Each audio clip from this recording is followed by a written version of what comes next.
এবার ischaemic heart disease কথাটার মানে যখন জানলেন, তার মেজর কজটা আমাদের জানা দরকার। ইসচেমিক হার্ট ডিজিজ নিয়ে আমরা কেন চিন্তা করছি, মেন কথাটা হচ্ছে ফ্রিকোয়েন্সি।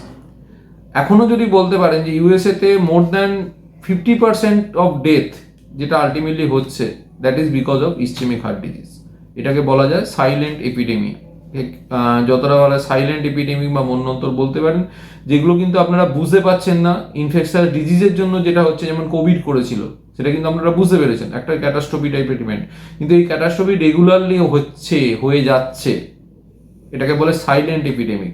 এই সাইলেন্ট এপিডেমিক হচ্ছে রেগুলারলি কিন্তু কিছু মানুষ মারা যাচ্ছেন, এবং বেশ কিছু পার্সেন্টেজ মানুষ মারা যাচ্ছেন এই ইসচেমিক হার্ট ডিজিজের জন্য, যেটা কিন্তু বেশিরভাগ ক্ষেত্রে আমরা ভাবছি খুব কমন জিনিস, কিন্তু অতটা ভয় পাচ্ছি না। ভয় পাওয়ার কিন্তু দরকার আছে, because frequency is very much high. এখনো যদি ধরেন ইন্ডিয়ার প্রিপারেশনের মধ্যে প্রায় 20% to 30% total death of India occurs because of ischaemic heart disease বা হার্টের অ্যাটাকের জন্য। সব থেকে ইম্পর্টেন্ট কথা হচ্ছে ইট ইজ প্রিভেন্টেবল। যেটা দরকার সেটা হচ্ছে কিছুটা কনসাসনেস, কিছুটা অ্যাওয়ারনেস অ্যাবাউট দিস ডিজিজ।